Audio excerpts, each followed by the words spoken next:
Amém. Glória a Deus. Deixa as crianças já subirem.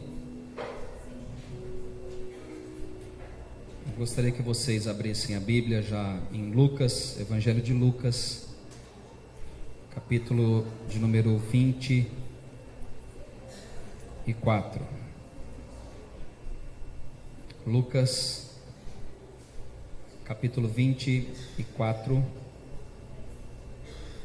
a partir do versículo de número 13. Lucas 24, a partir do versículo de número 13.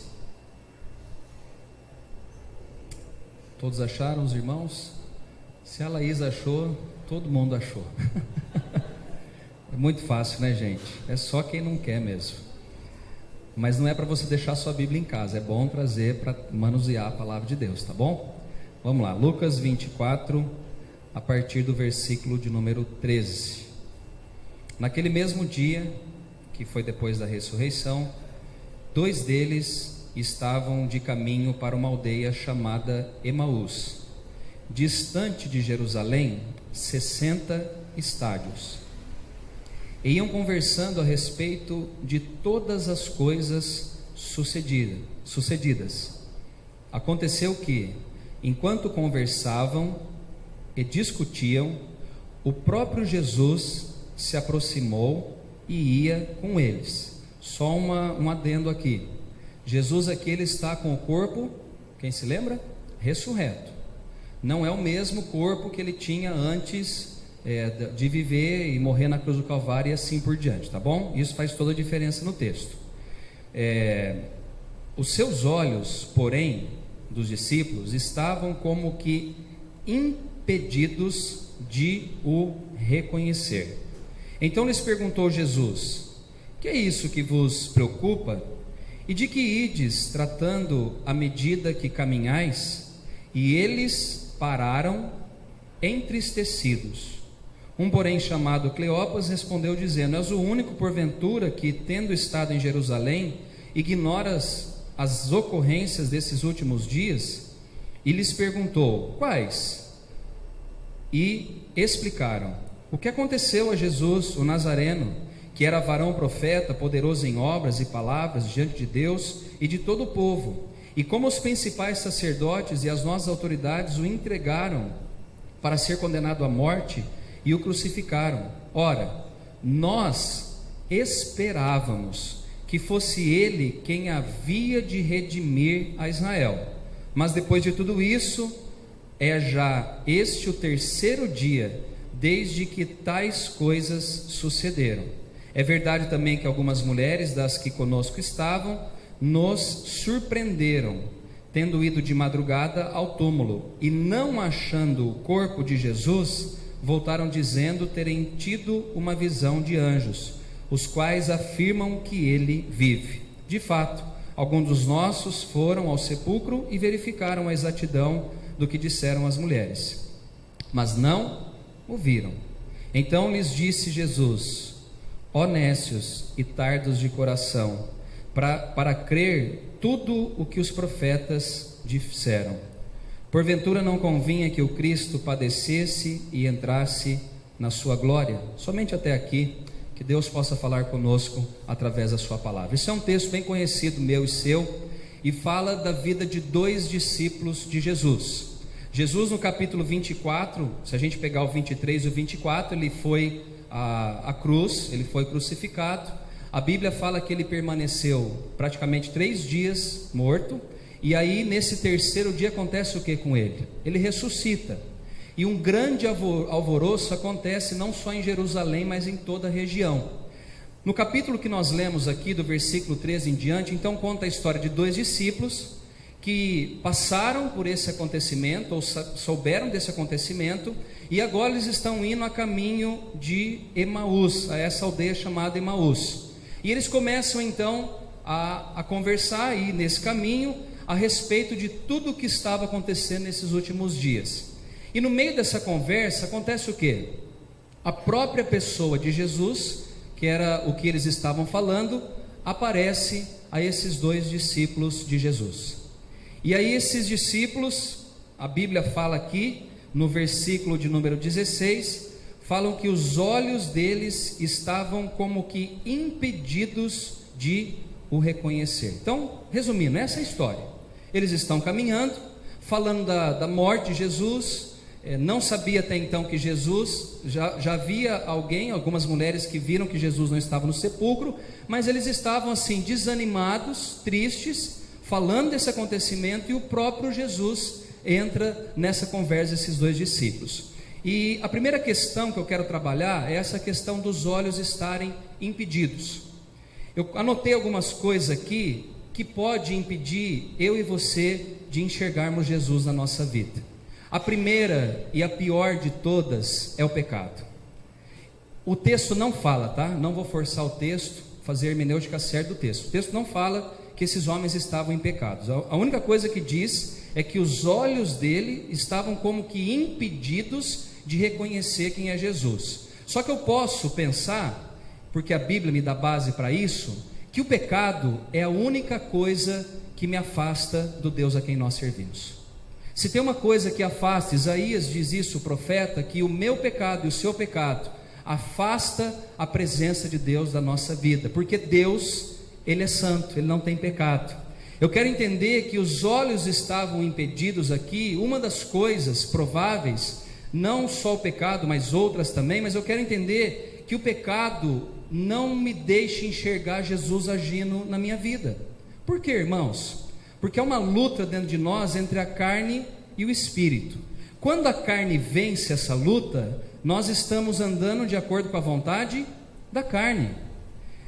Nós estamos aqui no Brasil, esse final de semana, festejando, né? Nós não, as pessoas lá fora. Pelo menos eu entendo que você não está festejando, irmão, pelo amor de Deus. Mas o que está se festejando lá fora? A festa da carne. E quem festeja a festa da carne, que não é só o carnaval, é tantas outras coisas, eles estão festejando porque os olhos deles estão também impedidos de reconhecerem quem é Jesus. Se você chegar para alguém que está pulando carnaval e dizer: olha, se você continuar nessa vida e você vai para o inferno, o que essa pessoa vai fazer com você? Vai rir da sua cara, porque os olhos dela estão impedidos de reconhecer Jesus.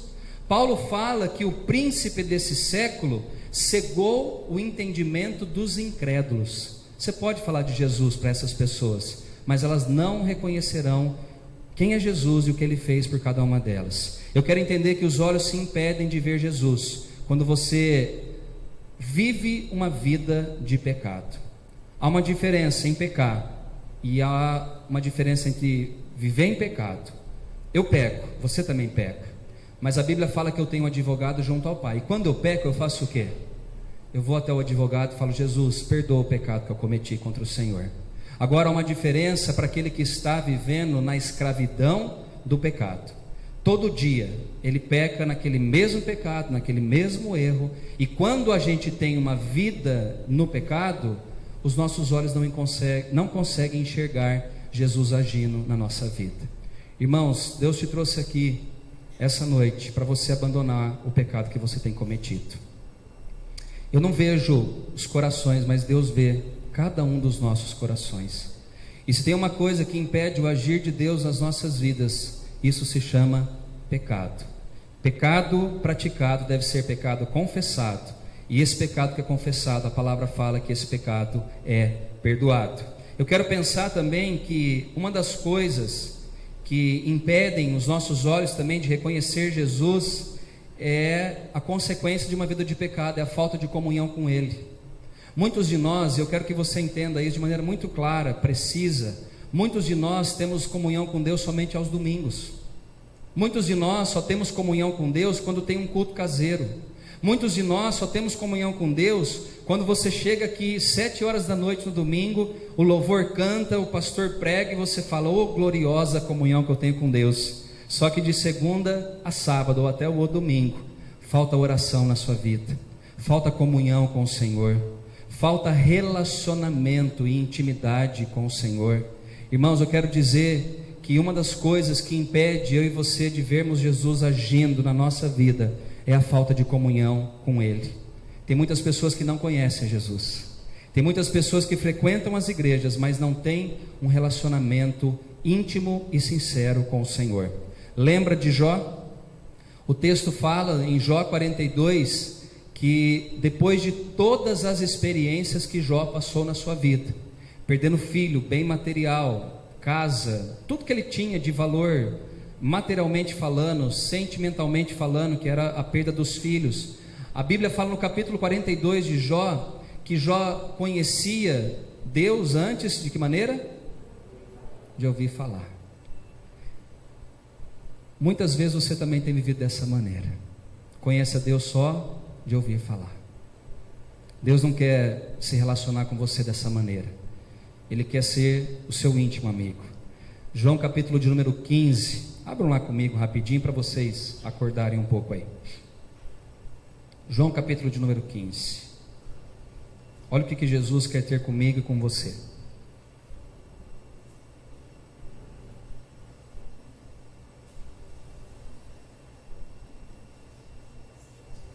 Capítulo de número 15, versículo 13, o 14 e o 15 diz assim. A Laís vai achar lá para nós. Capítulo 15 de João, versículo 13 diz: ninguém tem maior amor do que este, de dar a alguém a própria vida em favor dos seus amigos. Guarde isso. Vós sois meus amigos se fazeis o que eu vos mando. E olha o 15: já não vos chamo servos, porque o servo não sabe o que faz o seu senhor, mas tenho-vos chamado amigos, porque tudo quanto ouvi de meu Pai vos tenho dado a conhecer. Isso é muito interessante, porque há uma diferença de eu ter um relacionamento com Deus ouvindo quem Ele é, e aqui nesse texto mostra que a quem Deus chama de amigo, esse tem uma intimidade, um relacionamento sincero e verdadeiro com Ele. Irmãos, Deus não quer um relacionamento qualquer comigo, com você.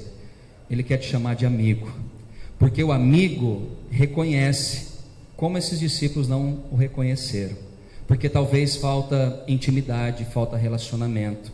Para você conhecer uma pessoa, o que os antigos diziam, Sônia? Quantos quilos de sal? Pelo menos um pacote. Só que o pacote daquela época era de 60 quilos ou 50 quilos. Para você conhecer quem é Jesus, você precisa ter relacionamento com Ele. Talvez esses discípulos aqui viram a Jesus, mas não reconheceram, porque faltava o quê? Amizade, relacionamento. Jesus quer estabelecer com você, irmãos, não um relacionamento de senhor para servo, como Ele diz aqui, mas de amigo para amigo. Nós sabemos o que Jesus espera de mim. Ele sabe o que Ele espera da sua vida. O que você deve fazer essa noite é se colocar na presença dEle e ter comunhão com Ele. Vamos lá voltar para o texto, Lucas 24. Vamos ver o que tem mais aí para a gente aprender através dessa palavra. Uma outra coisa que pode impedir eu e você de reconhecer a Jesus, sabe qual que é? Uma palavra chamada preocupação ou ansiedade. Muitos não reconhecem Jesus agindo porque está faltando confiança em quem nós servimos. Se a gente olhar para o texto, o que estava faltando na vida desses discípulos aqui? Confiança. Reparem comigo no capítulo de número 24 de Lucas, no versículo de número 21. Olha aqui, ó. Ora, nós esperávamos que fosse Ele quem havia de redimir a Israel. Mas depois de tudo isso, é já este o terceiro dia desde que tais coisas sucederam. O que está faltando aqui na vida desses discípulos, gente? Fé. Eles estão sem esperança. A incredulidade entrou no coração deles, porque eles disseram, já faz 3 dias.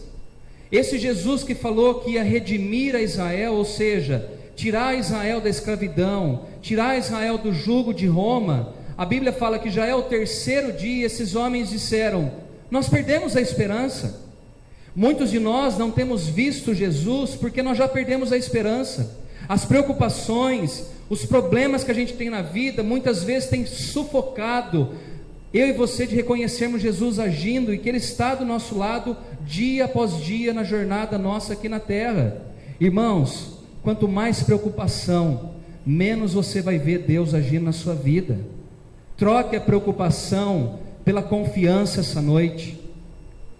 Nessa semana aqui, eu já tive tantas lutas essa semana que parece que 2019 não vai ter fim, né? E a gente está no terceiro mês, começou agora sexta-feira. Só que eu tomei uma decisão que eu não vou ficar preocupado, porque o Deus a quem eu sirvo, Ele falou: Fernando, eu vou estar com você todos os dias da sua vida até a consumação do século. De vez em quando a gente desanima, de vez em quando a gente entristece com algumas coisas, igual esses discípulos aqui. A Bíblia fala que eles perderam a esperança no Messias. Irmãos, não é vindo na igreja que você será livre desse sentimento de preocupação, de ansiedade, de medo. A igreja não nos dá um amuleto de sorte dizendo: agora tudo vai ser resolvido na minha vida. Não. Agora eu não vou ter mais dor de cabeça, preocupação. Não. Mas nós precisamos colocar a nossa confiança em quem? Em Cristo. Sabe por que às vezes você não reconhece Jesus na sua vida? Porque você tem colocado a sua esperança em homens. Você tem colocado a sua esperança no governo. Você tem colocado a sua esperança em alguém que prometeu que iria fazer algo para que os problemas seus fossem solucionados. A nossa esperança tem que estar na pessoa de Jesus Cristo. Ele é o Senhor das nossas vidas. Foi Ele quem prometeu que estaria conosco e não desampararia a mim e nem a você. Esses discípulos aqui, eles estão preocupados. Esses discípulos aqui deixaram que a incredulidade entrasse no coração deles, ao ponto de não enxergarem Jesus na vida deles. No capítulo 24, versículo 17, a palavra diz assim: então lhes perguntou Jesus: que é isso que vos preocupa? E de que ides tratando à medida que caminhais? E eles pararam entristecidos. Uma outra coisa que impede eu e você de enxergarmos Jesus na nossa vida, sabe qual que é? A tristeza. Tem muita gente que, quando vai dizer a fé que professa, a quem serve, fala de maneira triste. Irmãos, diziam os antigos, né? Hoje já não tem mais esse jargão. Diziam antigo que nós somos o povo mais feliz da terra, do universo. Por quê? Sabe por quê? Porque se nós morremos aqui, a nossa carne morre aqui, nós nos encontraremos com o Senhor nos ares ou no céu. Essa é a esperança nossa. Esses discípulos estão tristes porque eles só olham para o problema e esquecem de olhar para a pessoa de Jesus, que prometeu que iria voltar. Ele falou que a morte não venceria eles. Irmãos, eu quero entender que esses homens aqui, eles andavam próximos a Jesus. Eu não estou falando de um povo que não conhece a Jesus, eu não estou falando de um povo que só ouvia falar de Jesus, não. Discípulos. O discípulo é aquele que anda ao lado do seu Senhor ou do seu mestre. Esses homens talvez viram milagres acontecendo. Esses homens viram pessoas sendo curadas de enfermidades. Esses homens viram cego enxergar, surdo ouvir, mudo falar. Esses homens talvez ouviram e viram uma mulher que sofria mais de 12 anos com uma hemorragia ser curada. Esses homens viram a filha de Jairo, né, que foi ressuscitada. Eram discípulos de Jesus. Isso nos ensina, irmãos, que não importa o quanto tempo eu ando com Cristo ou sirvo a Cristo, eu posso cair num laço da tristeza, da incredulidade, e os meus olhos serem impedidos de ver Jesus agindo novamente na minha vida. Irmãos, quantos milagres eu e você já presenciamos da parte de Deus, quantos milagres, e esses homens também, e a palavra fala que o coração deles estavam entristecidos, porque faltou a esperança, a fé, faltou acreditar de que Jesus iria cumprir aquilo que Ele prometeu. Vamos lá então, e aí o que acontece no meio dessa história aqui? Jesus está conversando aqui com eles, e aí eles contam o que aconteceu com Jesus o Nazareno. Eles falam da falta de esperança que eles tinham, e no versículo de número 25, Jesus diz assim a eles: honestos e tardos de coração para crer tudo o que os profetas disseram. Olha o que Jesus faz. Ele está dizendo assim: vocês viram sinais meus, E vocês que são discípulos já conheciam o quê? As profecias, que eu viria e traria salvação, não só a Israel, mas a humanidade, ao universo, as pessoas. Esses homens, eles estão tão cegos e frios e indiferentes, que até aquilo que os profetas falaram e anunciaram, eles já não acreditavam mais. Jesus está voltando agora para os profetas, dizendo: os profetas anunciaram a minha vinda, e do mesmo jeito anunciaram que eu morreria, mas eu ressuscitaria, e hoje eu estou assentado à destra de Deus Pai. Eles perderam essa confiança. E aí no versículo 26 ele diz: porventura não convinha que o Cristo padecesse e entrasse na sua glória? Jesus agora ele chama a atenção desses homens, e ele começa a dizer: não foi isso que eu ensinei a vocês? E ele começa a discorrer, começando de Moisés aos profetas, falando das escrituras a esses homens. Irmãos, talvez é um texto mais difícil da gente entender como esses homens não reconheceram Jesus. Conversando com ele, agora ensinando as escrituras a eles, dizendo de Moisés, os profetas, falando e discorrendo das escrituras. Eu quero entender que o coração deles estavam tão frios e indiferentes, que eles não reconheceram Jesus na vida deles. Você corre o risco também de se tornar, ou deixar que o seu coração se torne frio e indiferente ao Senhor. Uma igreja que vive em tradições religiosas é uma igreja fadada à morte. Eu vou repetir, porque talvez você não tenha entendido. Se você só vem aqui para preencher uma tabela como uma pessoa religiosa, você está fadado a morrer na fé cristã. Não preciso falar a terceira vez, né? Minha mãe dizia que para um bom entendedor, meia palavra basta. Você vindo aqui, irmãos, não vai aumentar o seu relacionamento com Deus. Ele pode ajudar, mas se você não tiver a sua busca individual, você pode ficar para trás no dia do arrebatamento. Vir na igreja não garante a salvação de ninguém. Cumprir os ritos sagrados não garante a salvação de ninguém. Primeiro porque a nossa salvação não é por obras, é pela fé. Lembra do jovem rico da semana passada que eu falei para vocês? Compro tudo. Ele falou: beleza, vende então tudo que você tem e dá aos pobres esse dinheiro. Religiosidade. Deus não suporta. Lembra da igreja de Apocalipse que ele fala: você não é quente nem frio, você é morno. Ele está tratando aqui da religião. Não tem o coração mais que pulsa pela presença do Senhor. Não tem mais aquela chama do Espírito Santo que arde dentro dele para ter uma vida de intimidade com o Senhor. A religião, irmãos, não te liga a Deus. O que te liga a Deus é a sua comunhão com Ele, é a sua entrega de vida total ao Senhor. É dessa maneira que você vai ter comunhão com o Senhor. Esses homens aqui talvez eram religiosos também.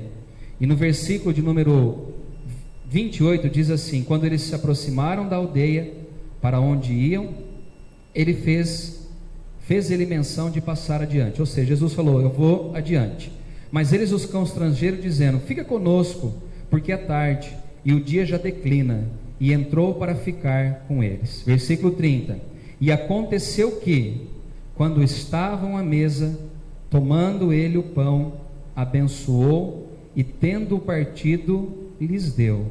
Versículo 31. Então se abriram os olhos e o reconheceram, mas ele desapareceu da presença dele. Segura aqui para que eu possa falar um pouco desse texto. Jesus parece que ele é irônico nessa hora, não é verdade? Não tem problema, viu, gente, de achar Jesus irônico. Ele não é pecado ser irônico, mas ele andou com esses homens, conversou, ensinou as escrituras, apontou na teoria quem ele era. Assim, estava dando a mesma coisa no futebol, que a gente fala assim: ó, eu vou deixar você na boca do gol, só você chutar e fazer o gol. Quando os olhos desses discípulos se abrem, porque eles lembraram da oração que Jesus fez no partir do pão. Lembra da ceia? Que ele fez a última ceia? E aí, quando Jesus vai ali orar pela refeição e ele parte o pão, a ficha cai. Nossa, nem orelhão tem mais, né? A ficha era, né, do orelhão da Telesp antiga. A ficha cai. E ele fala: meu Deus, Jesus estava conosco. E a gente não percebeu a presença dele no nosso meio. A ironia que eu falo, irmãos, é porque andou o caminho inteiro. E quando eles descobrem quem é Jesus, num passe de mágica, Jesus desaparece da frente deles. Isso pode nos ensinar muitas coisas. A primeira delas é com relação ao arrebatamento da igreja, ou a sua morte. É num piscar de olhos, é muito rápido. Tem muita gente que fala assim: na velhice eu vou deixar para buscar Deus. E se você morrer na sua juventude? Eu deixo, agora tenho um plano de carreira, quando eu me aposentar, aí eu vou ajudar o pastor Fernando na igreja, vou servir mais a Deus. Da aposentadoria minha vai ser dentro da igreja. Pode não dar tempo. E Deus vai cobrar os dons e os talentos que Ele colocou nas suas mãos, assim como Ele tem cobrado de mim, e vai cobrar um dia também. Talvez não dê tempo.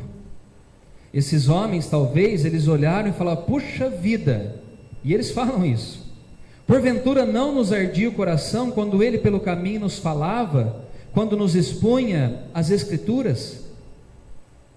Um vira para o outro e fala: ô fulano, você não percebeu que era Jesus? Um olhou para o outro e falou assim: nós não percebemos que era Jesus que estava conosco.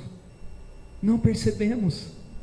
Caminhamos com Ele, conversamos com Ele, Jesus ensinou a palavra a eles, fez eles refletirem com relação a que o Messias não ia a morte vencer eles, mas que Ele ressuscitaria. E agora, num piscar de olhos, Jesus some, e esses homens ficam ali. Se fosse eu, irmãos, eu ia tentar colocar minha cabeça debaixo de uma terra de vergonha, porque eram discípulos de Jesus, caminhavam com Ele. Jesus some e eles disseram, que é o ponto fundamental dessa mensagem aqui: o nosso coração não ardia quando Ele caminhava e falava com a gente. Eu falei tudo isso só para chegar nesse ponto aqui. Muitas pessoas, o coração não ardem mais quando ouvem falar da palavra de Cristo em suas vidas. Agora que eu estou fazendo louvor aqui junto, a gente olha às vezes para a congregação, quantas pessoas indiferentes para a glória de Deus, frias, cumprindo mais uma tabela de semana, achando que o cumprimento da tabela vai te livrar de algum problema na vida. Eu sei que tem pessoas que ficam sentadas porque tem problema na coluna. Eu compreendo tudo, irmãos. Eu compreendo que cada um tem o seu jeito de adorar a Deus, de louvar o nome do Senhor, mas eu quero puxar a sua orelha com relação a isso. Se você não está disposto a adorar e a louvar o nome do Senhor enquanto nós cantamos, e onde a presença de Deus está sendo manifestada, será que o céu é o seu lugar? Porque a Bíblia fala que nós somos criados para a glória do Senhor. Pensa um pouco nisso. A gente está aqui, Deus falando: eu quero derramar eu quero derramar da minha glória sobre eles, mas os corações estão fechados. Preocupações da nossa mente com a semana que a gente vai ter, com as contas que nós temos para pagar. Essa canção não ficou boa hoje. Irmãos, Deus, se Ele quisesse um perfeito louvor, Ele teria criado eu e você igual a anjos, porque anjos não desafinam, né, Sônia? Nós desafinamos de vez em quando, são umas notas erradas ali, mas Deus não está à procura desse tipo de pessoa. Ele está à procura de verdadeiros adoradores. Você está no culto aqui e sua cabeça às vezes está lá fora, e aí Jesus pode voltar e você falar: não ardeu na hora da palavra o coração? Na hora do louvor não aconteceu nada? Tem gente que acha que precisa ficar arrepiada, né? Ai, Deus está aqui que eu estou arrepiado. Irmãos, Deus não é um arrepio. Deus não é um arrepio. Deus é um Deus santo, um Deus poderoso, um Deus que está acima de tudo e de todos, e que se manifesta de diversas formas na minha vida e na sua vida. Agora tem algo que eu tenho que fazer. eu tenho que estar sedento da glória dele. O salmista dizia que assim como a corça ansiava pelas águas, ele ansiava pela presença de Deus na vida dele. Você tem ansiado por Jesus na sua vida? Você tem sede? Que em Ribeirão a gente sabe muito bem o que é ter sede, né? Calor de 38 graus, 40 e pouco fez esses dias, né, pastor Zé Roberto? 47 a sensação térmica. Quando você tem sede, o seu corpo ele não grita? É essa sede que o Senhor quer que você tenha da presença dele. Esses discípulos perderam a oportunidade de reconhecer Jesus, que estava ali com eles nesse caminho, e é caminho mesmo, é jornada, e eu estou falando da nossa jornada aqui também. Estamos andando, estamos caminhando, e Jesus está dizendo: eu quero estar do seu lado, camarada.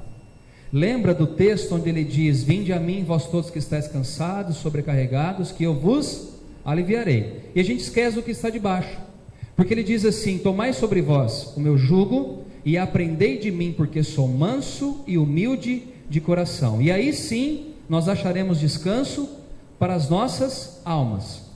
Sabe o que eu quero dizer com isso? Que Jesus quer andar do nosso lado. Eu usei essa expressão no culto lá na irmã Cida, da dona Cida, falando desse texto, que o jugo que Jesus quer colocar é como se a gente entendesse dessa forma aqui: tinha os carros de bois antigos, e aquela madeira que era colocada sobre o lombo ali de um animal, de um boi, era colocar também do outro boi que estava do lado. Por que fazia isso? Para eles andarem no mesmo ritmo, no mesmo passo. Se um boi fosse mais para frente, o que o jugo ou a canga fazia? Segurava, travava, porque estava preso o pau ou a madeira sobre os ombros dele. Jesus está tentando ensinar eu e você que na caminhada também nós temos que andar de que forma? Do lado dele, mas o seu coração não arde mais pela presença dele. Jesus, na igreja de Éfeso, se eu não me engano, ele está do lado de fora dizendo: eis que estou à porta e bato. Irmãos, aquela igreja deixou Jesus aonde? Do lado de fora. Está tudo muito lindo, mas eu estou lá fora, não estou aqui dentro. Vocês estão preocupados com tantas coisas, minha presença não está no meio de vocês. E aí a gente usa aquele texto para as pessoas se entregarem a Jesus. De uma certa forma é errado a gente dizer isso, porque Jesus está falando com a igreja. Ele está dizendo: eis que estou à porta e bato.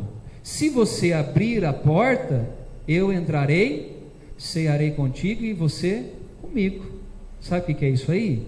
Relacionamento que Jesus quer estabelecer comigo, com você. Só que a porta, que é o seu coração, tem que fazer o quê? Se abrir a esse Senhor. Diziam os antigos cristãos que a mesa está posta e só se serve quem quer comer dessa mesa que o Senhor serve a mim e a você. O banquete está aqui. Não falo somente da ceia, mas o banquete é a palavra de Deus na sua vida.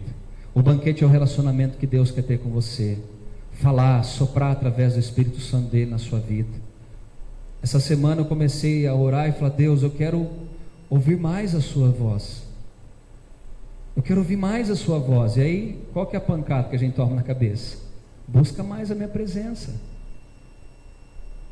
Eu quero mais o Senhor na minha vida. Busque mais. Do jeito que está, ainda está pouco. Precisa mais. Vou ficar de joelho então o dia inteiro? Não, é ter mais comunhão. É ter mais contato com a sua palavra, é ter mais contato através da oração, do jejum, da consagração. É isso que Deus quer estabelecer comigo e com você. E esses discípulos disseram: não nos ardia o coração enquanto ele falava no caminho de Emaús? E na mesma hora, versículo 33, levantando-se, voltaram para Jerusalém, onde acharam reunidos 11 e outros com eles, os quais diziam: o Senhor ressuscitou e já apareceu a Simão. Então os dois contaram o que lhes acontecera no caminho e como fora por eles reconhecido no partir do pão. Somente até aqui. Se eu pregar mais vai ser da minha vontade. O que Jesus quer que você faça essa noite é abrir o coração a Ele. Esses discípulos aqui perderam uma oportunidade de reconhecer Jesus já no começo da caminhada. Foram descobrir no final, e aí já era tarde, Jesus já tinha ido embora. Não perca a presença de Deus na sua vida, não perca. Abra o seu coração essa noite e diga: Jesus, eu preciso de Ti. Eu não quero vir à igreja ou frequentar um culto para cumprir uma regra, uma tabela, não. Eu quero ter sede e fome da Tua presença. A Bíblia fala que as fontes de Deus são inesgotáveis. Tem muito para dar, gente. Lembra do azeite da botija daquela viúva? Por que parou o azeite? Porque não tinha mais botija ou vaso. Se tivesse centenas, milhares de vasos, ia ter azeite? Sim, porque Deus, quando Ele derrama, é de maneira inesgotável. Só que Ele diz: você que tem sede, venha a mim e beba da água da vida. Vamos orar ao Senhor? Quero que você feche aí um pouquinho os seus olhos.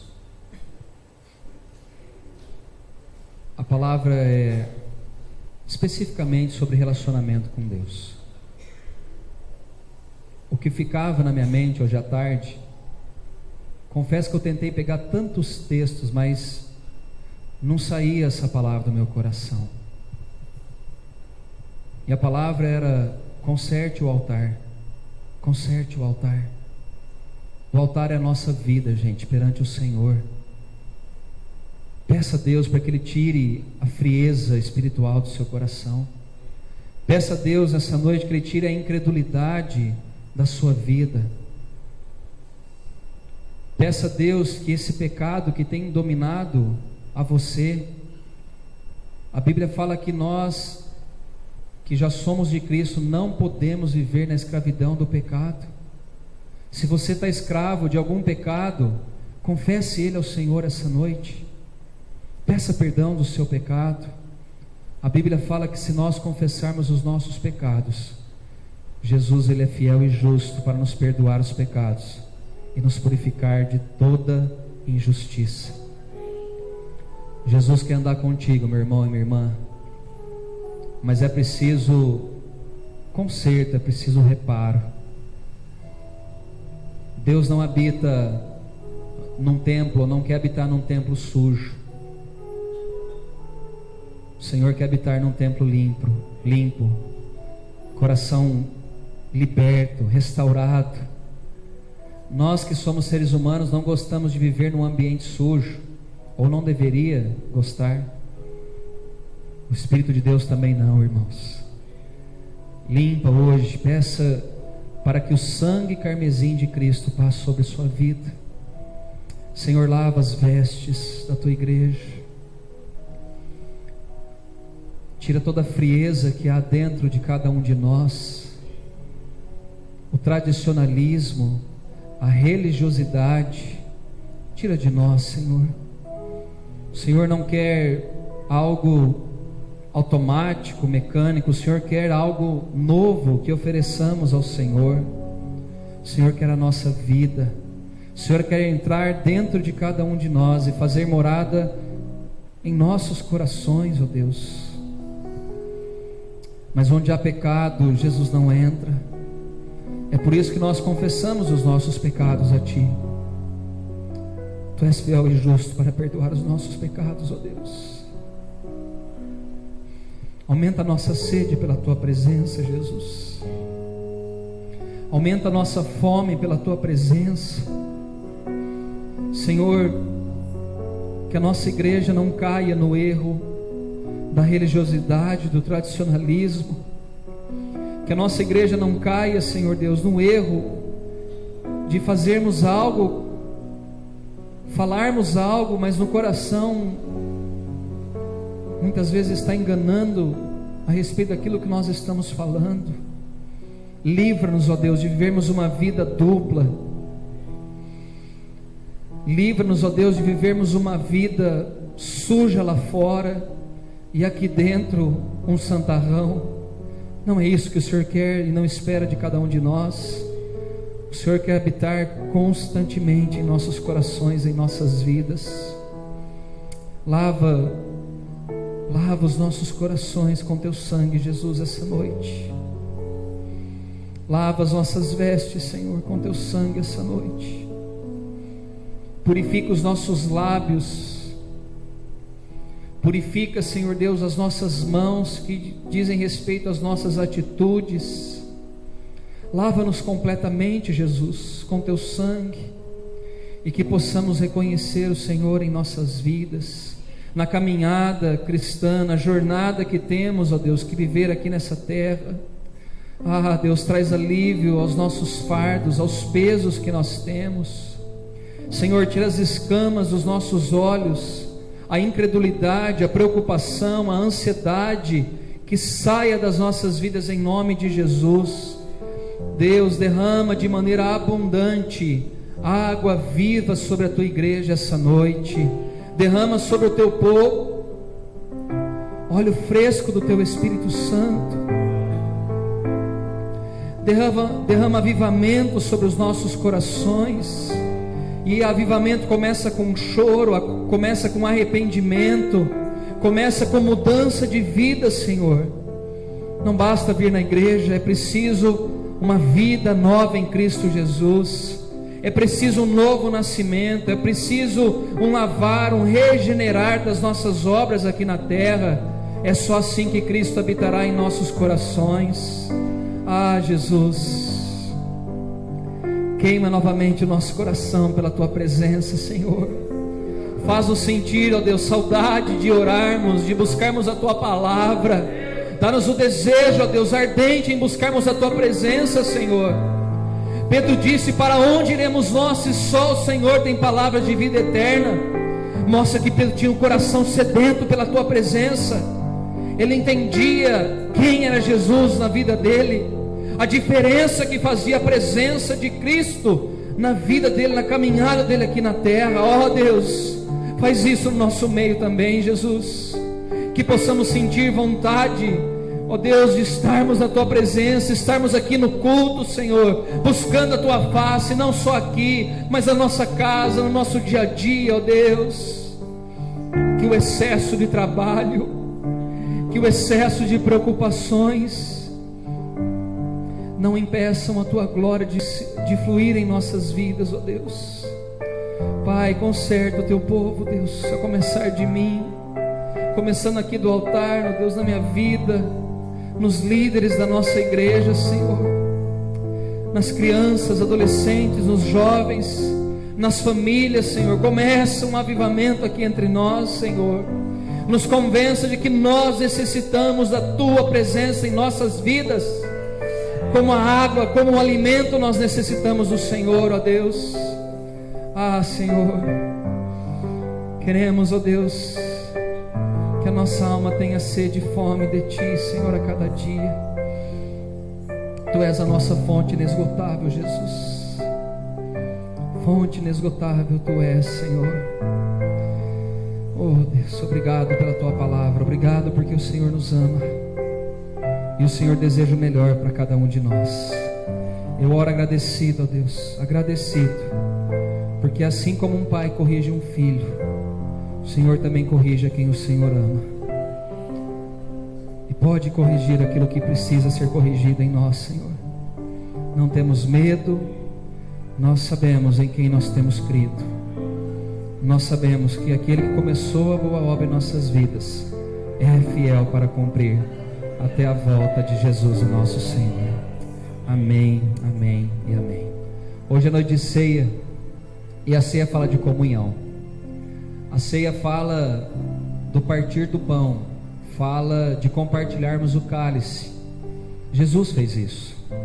A última ceia, ele reúne os seus discípulos, ele parte o pão, dá aos seus discípulos, dizendo: isso é o meu corpo que está sendo oferecido a vocês. E quando vai tomar do cálice, diz: esse representa o sangue que eu vou derramar na cruz do Calvário pela vida de vocês. Comunhão. Porque Deus amou o mundo de tal maneira, enviou o seu Filho para mim e para você. Comunhão, salvação, perdão, misericórdia, graça, é aquilo que Jesus fez por cada um de nós na cruz do Calvário. Amém? Antes de nós tomarmos a ceia, a gente vai cantar um hino com as senhoras da igreja. Isso. Vem aqui as senhorinhas, nós ensaiamos. Pode vir aqui à frente.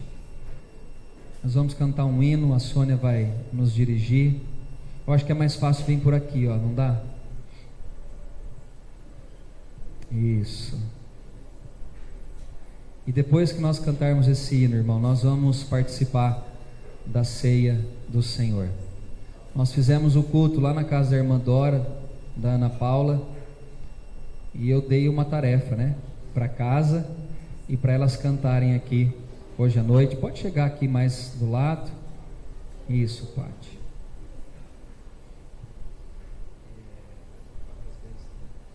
Não sei se a Laís vai colocar ali.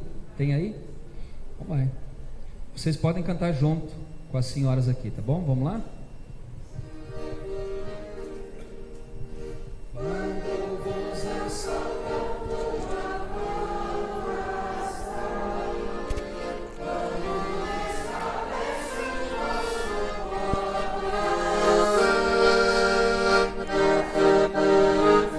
estabelece vosso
Amém.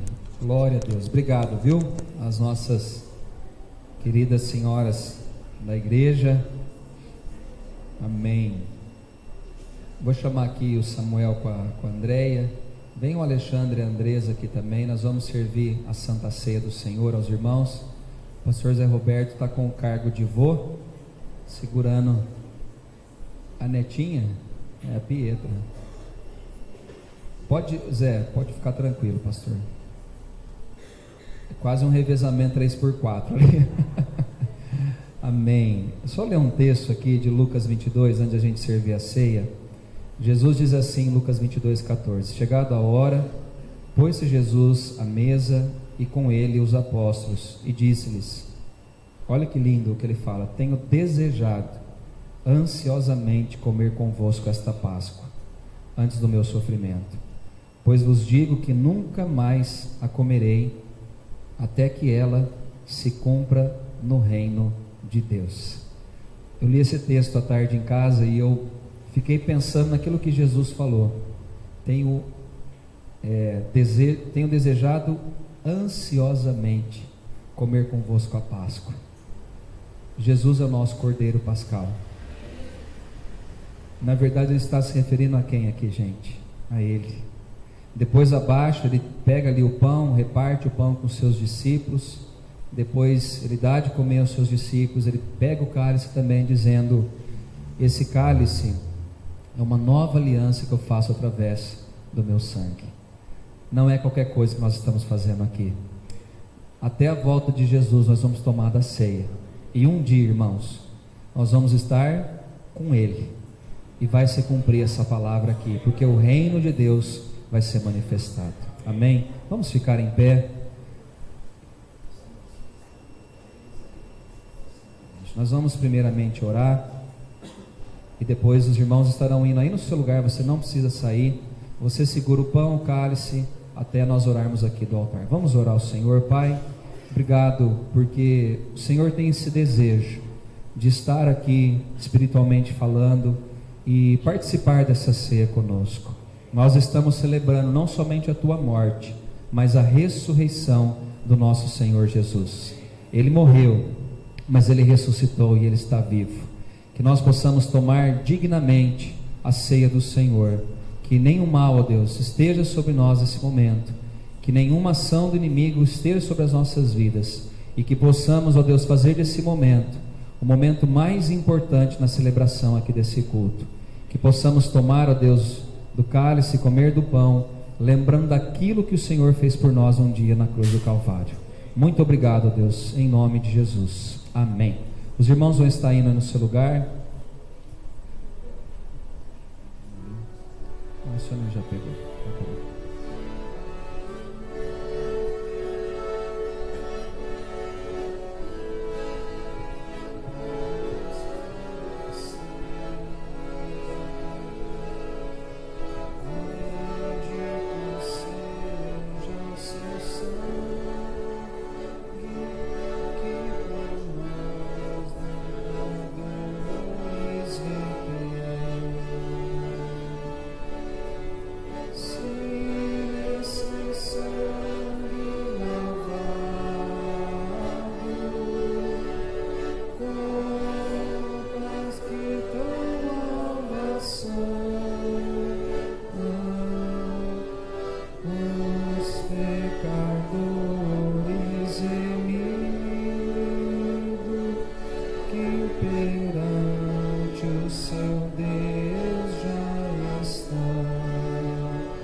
mais que a neve.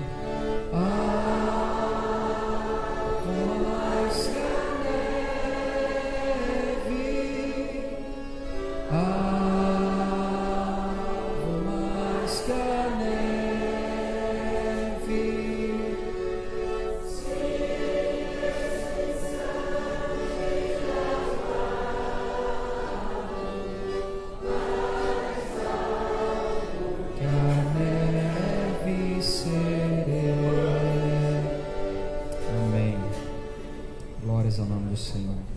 Dos que vão participar da ceia, todos estão com o cálice e o pão na mão. Isso, Samuel está terminando de entregar. A Sônia ali também, por favor. Andréia, pegou? Só o pãozinho então, está faltando. Esse marido seu não. Glória a Deus, amém. Glória a Deus.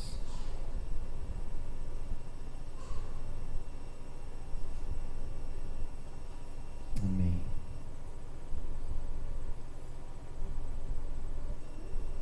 No fundo aí da igreja todos pegaram também o cálice e o pão. Amém. Nós vamos orar pelos elementos. Jesus, ele toma o pão, tendo dado graças, o partiu e lhes deu, dizendo: isto é o meu corpo oferecido por vós.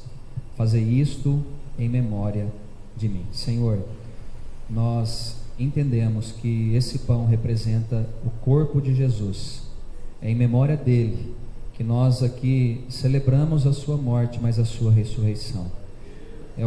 Representa e simboliza o teu corpo que foi levado àquele madeiro. E é graças à tua morte que hoje nós temos vida. Consagramos a ti e que possamos comer do pão para termos comunhão contigo. Coma do pão e seja agradecido ao Senhor.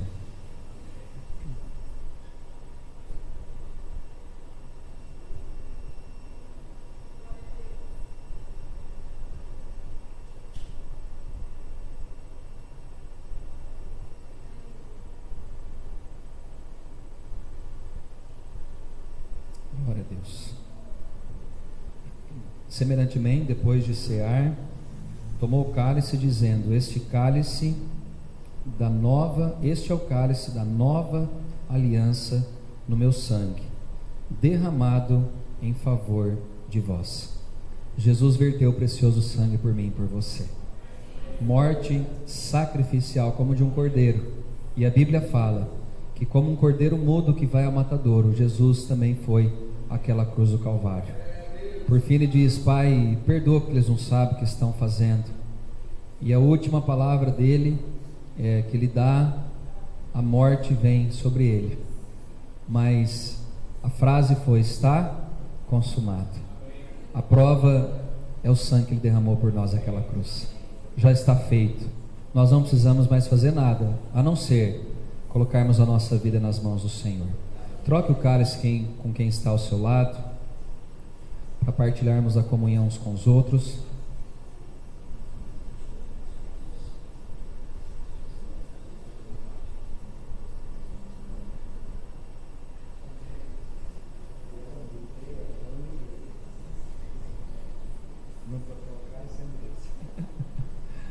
Amém.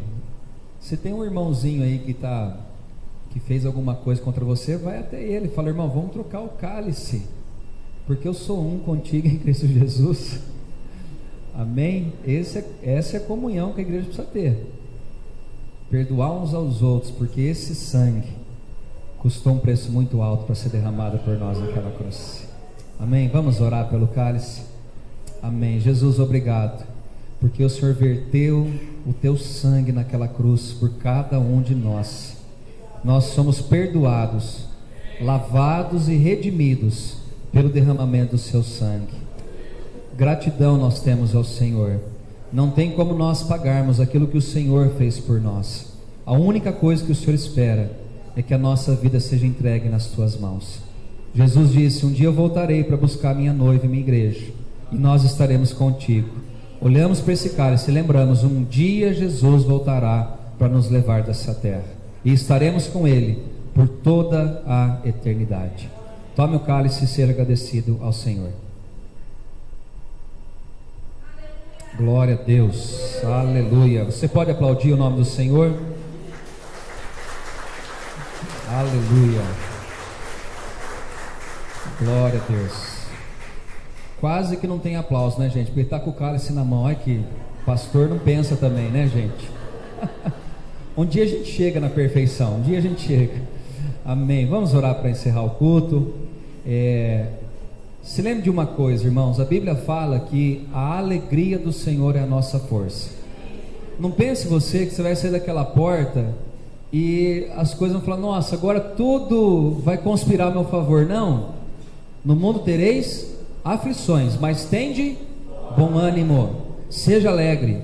Você é o povo mais feliz dessa terra, porque nós sabemos aonde nós passaremos a nossa eternidade. O mundo não sabe. Por isso que pula carnaval, enche a cara. Nós não precisamos disso, porque nós sabemos que aqui é passageiro e um dia nós estaremos com o Senhor por toda a eternidade. Amém? Senhor, despede o teu povo em paz e com alegria, Senhor. Não deixe que o nosso adversário roube a alegria do nosso coração, e nem esse tempo precioso que nós cultuamos aqui o teu nome. Que a tua igreja possa viver, ó Deus, uma vida abundante em ti, abençoada pelo Senhor, e que nada falte a cada um de nós. Que o amor do Pai, a graça redentora do Filho e que as doces consolações do Espírito Santo sejam sobre a tua igreja hoje, para todo sempre. Amém e amém. Vá em paz, Deus abençoe sua vida em nome de Jesus.